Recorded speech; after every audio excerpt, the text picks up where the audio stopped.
अस्सलाम वालेकुम ग्रेड 6। मैं हूं आपकी मैथ्स की टीचर सबा और हम कर रहे हैं बुक का chapter number 6 based on ratios and proportions. Ratios and proportions में आज हम एक्सरसाइज 6A के सारे क्वेश्चंस को सॉल्व करेंगे। तो आए चलें इनके क्वेश्चंस को देखें। तो पिछले लेक्चर में हमने बेसिक कॉन्सेप्ट जो थे रेशियोज के उनको अंडरस्टैंड किया था। आज उनको इस्तेमाल करना है और 6A के जो सवाल है उनके जवाब देने हैं। तो सबसे पहले अगर हम पहला क्वेश्चन देखें, फाइंड द रेशियो ऑफ। अब उन्होंने आपको 10 मुख्तलिफ पार्ट्स दिए हैं, उन सब में उन्होंने कहा है कि ये नंबर्स जो हैं इनकी आपस में रेशियो निकालें। रेशियो क्या है? उनका आपस में रिलेशनशिप जो है। तो अगर हम सबसे पहली एग्जांपल पहला पार्ट देखें, 13 और 39 की आपने रेशियो निकालनी है। What do we do for that? इसको हम फ्रैक्शन फॉर्म में लिख लेते हैं अपनी ईज के लिए। अब हमें 13 और 39 को किसी सिमिलर नंबर से डिवाइड करना है तो हमारे पास इसकी रेशियो आ जाएगी। तो अगर आपने टेबल्स रिकॉल किए हों, 13 डिवाइड बाय 13 और 39 भी 13 से डिवाइड होता है। दोनों क्योंकि 13 से डिवाइड होते हैं, हम उनको 13 से डिवाइड करेंगे। 13 divide by 13 is 1 and 39 divide by 13 is 3। तो हमारे पास रेशियो क्या आ जाएगी? ये जो दो फ्रैक्शंस की सूरत में हमारे पास आए हैं, इनको हम सिंपली लिख लेंगे in the form of ratios 1:3 and this here will be your answer for the first part. उसके बाद पांचवा पार्ट अगर हम देखें, 36 kg और 80 kg। अब उन्होंने आपको केजीज में दिए हुए नंबर्स, उनकी हमने रेशियो निकालनी है। फिर से आप इनको फ्रैक्शंस की सूरत में लिख सकते हो। सो यू पुट 36 over 80 और अब आपने देखना है कि ये दोनों कौन से सेम नंबर से डिवाइड हो सकते हैं। इट वुड हेल्प यू अगर आप डिविजिबिलिटी के रूल्स इस्तेमाल करें और आप देखोगे कि दोनों जो है 4 से डिवाइड होते हैं। ठीक है, 36 भी और 80 भी। 36 divide by 4 is 9 whereas 80 divide by 4 is 20।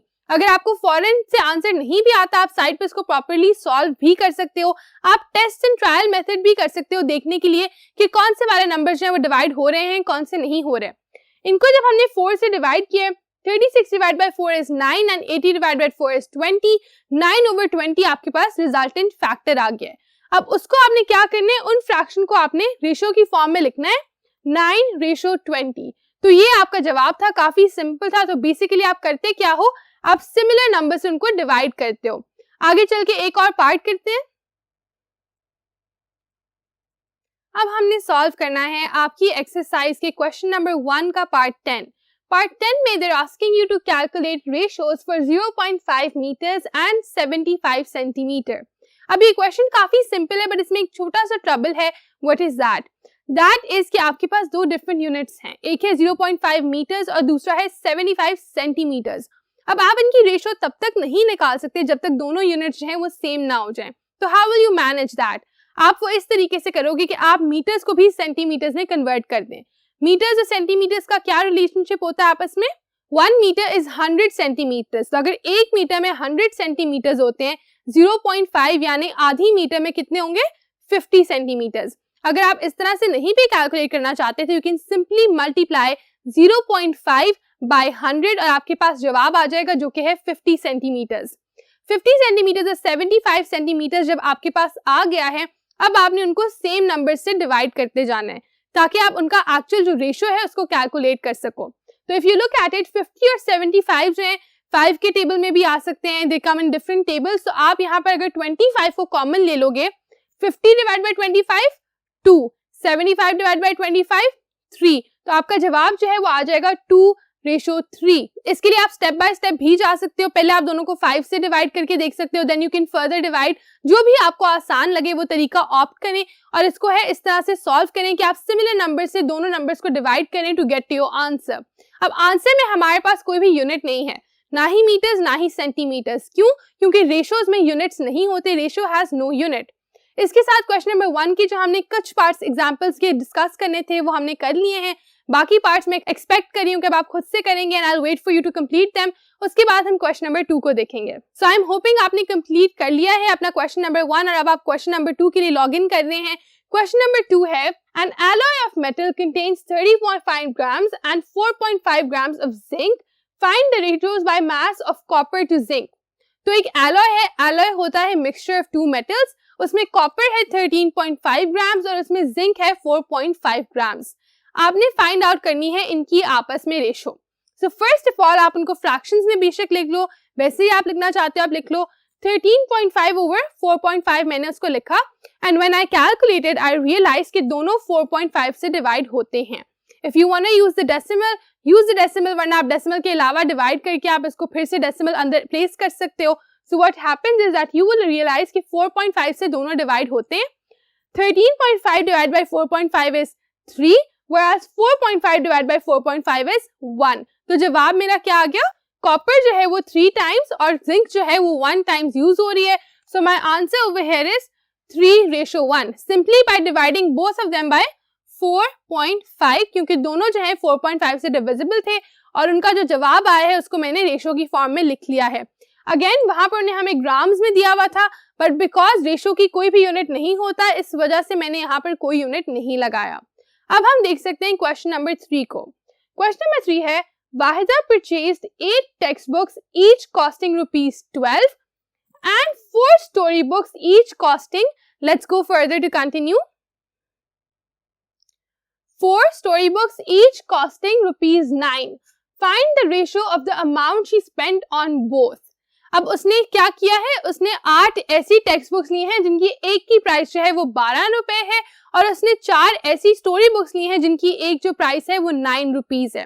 So she got 8 text books and 4 story books और उन दोनों की प्राइसेस जो है वो वैरी कर रही है। आपने उनकी आपस में रेशो कैलकुलेट करनी है। उसके लिए अब हम क्या करेंगे, the way to go about that is कि आपने सबसे पहले तो टोटल उसकी प्राइस कैलकुलेट करनी है, टेक्स्ट बुक्स की कितनी है और स्टोरी बुक्स की कितनी है। तो क्योंकि 8 स्टोरी बुक्स हैं जो 12 रुपए की एक है, so 8 into 12 is 84 and then 4 story books हैं जो 9 रुपीज की एक है, तो 4 into 9 is 36। दोनों के ऊपर जो टोटल अमाउंट लगी है वो आपके पास आ गई है। अब अगला स्टेप ये है कि आप इनकी रेशोस कैलकुलेट करेंगे, इनको फ्रैक्शन फॉर्म में लिखें और सेम नंबर से डिवाइड करें। जैसे कि 84 over 36 मैंने लिखा है, फिर मैंने एनालाइज किया है कि ये दोनों किससे डिवाइड हो सकते हैं, किसके टेबल में आते हैं, किसके मल्टीपल्स हैं, एंड आई लर्न कि दोनों 12 से डिवाइड हो सकते हैं। सो 84 divide by 12 and 36 divide by 12। 84 divide by 12 होता है 8, जबकि 36 डिवाइड बाय 12 होता है 3। तो 8/3 जो है मेरा जवाब आ गया है, उसको मैंने रेशो की फॉर्म में इस तरह लिख लिया है 8:3 and that is my answer. तो उसने टेक्स्ट बुक्स पे 8 गुना पैसे स्पेंड किए, जबकि उसने अपनी स्टोरी बुक्स पे 3 times of the money spend किया। इस तरीके से आपने कैलकुलेट कर ली रेशो। अब ये जो है फर्दर सिंप्लीफाई नहीं हो सकती क्योंकि ये दोनों किसी सेम नंबर से डिवाइड नहीं होते। सो यहाँ पर you will stop and this will be your answer for this question. Now with that अब हम अगला क्वेश्चन अगर देखें, Samina spends 3/4 of her money to buy chocolates. Find the rest. अब वो या तो चॉकलेट्स लेती है या च्यूइंग गम्स लेती है। आपकी टेक्स्ट बुक का क्वेश्चन है, क्वेश्चन नंबर 5। अब वो कह रहे हैं कि जितनी भी उसकी पॉकेट मनी होती है उसमें से 3/4 हिस्से की वो चॉकलेट्स लेती है और बाकी जो बचता है उसकी वो च्यूइंग गम्स लेती है। अब इसमें क्वेश्चन ये है कि आपसे वो कह रहे हैं कि बाकी की फाइंड आउट करें रेशो और अमाउंट। तो आप क्या करोगे, आप पहले तो जो 3/4 है उसको फ्रैक्शन की फॉर्म में लिखो। 3/4 इस तरह से हम एक्सप्रेस करते हैं in the form of fractions. This is the kind of amount that she spends on chocolates. अब इसमें से बाकी क्या रह गया है फॉर च्यूइंग गम्स। तो अगर 4 में से 3 जो है हिस्से वो चले गए हैं तो बाकी कितने हिस्से रह गए, 3 को आप सब्ट्रैक्ट कर लोगे, एक हिस्सा बाकी रह गया which would make it 1/4। So over here left by 1/4। बाकी जो हिस्सा है, जो एक हिस्सा है 4 हिस्सों में से, उसकी वो च्यूइंग गम्स लेती है। इसको अब आपने रेशो में एक्सप्रेस करना है। रेशो में इसको एक्सप्रेस करने का क्या तरीका है, क्योंकि च्यूइंग गम्स जो है उनका एक पोर्शन है और चॉकलेट जो है उनके 3 पोर्शंस हैं, तो आप 1:3 लिखकर इसको एक्सप्रेस करेंगे। इस तरह आप क्वेश्चन नंबर 5 भी सॉल्व कर लेंगे आराम से। And now we can move on to question number 6। Time to look at question number 6. Question number 6 है 70 liters of a mixture has 56 liters of milk. Find milk to water ratio. अब एक mixture है, उसमें दूध है और पानी है। उन्होंने आपको बता दिया टोटल 70 लीटर्स हैं, उनमें से 56 जो है वो मिल्क है, बाकी सारा पानी है। तो आपका काम यहाँ पर ये है कि आपने कैलकुलेट करना है कि कितना जो है मिक्सचर में वो पानी है। For that what will you do, उसके लिए आप देखोगे मिल्क जो है 56 है, वाटर के लिए आपको पहले 70 में से 56 को माइनस करना है। क्यों, क्योंकि आपको पता है टोटल 70 है, उसमें से 56 जो है वो मिल्क है। तो 56 अगर मिल्क है ऑब्वियसली बाकी हिस्सा जो है वो वाटर है, तो आप 70 में से पहले 56 को माइनस करोगे, आपके पास जवाब आ जाएगा 14। तो आप लिख सकते हो कि मिल्क 56 है और वाटर जो है 14 लीटर्स है। इस तरह दोनों को लिखने के बाद ये रेशो तो आ गई, लेकिन ये सिंप्लीफाइड रेशो नहीं है, इसको अभी आपने सिंप्लीफाई करना है। उसके लिए हम क्या करेंगे, दोनों को फ्रैक्शंस की सूरत में आप लिख दें और डिवाइड करें किसी कॉमन नंबर से।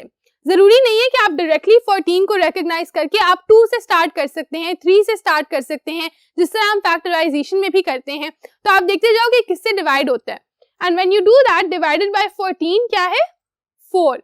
56 को जब हमने 14 से डिवाइड किया 4 आया, 14 को 14 से डिवाइड किया 1 आया, तो जवाब हो गया 4:1। तो इस मिक्सचर में दूध और पानी की रेशो क्या है, 4:1। तो 1 लीटर पानी के लिए 4 लीटर दूध डाला गया है, 4 गुना ज्यादा है मिल्क पानी से। ये डिफरेंट इंटरप्रिटेशंस हैं जो हम इस रिजल्ट से निकाल सकते हैं। And that is it for question number 6 as well.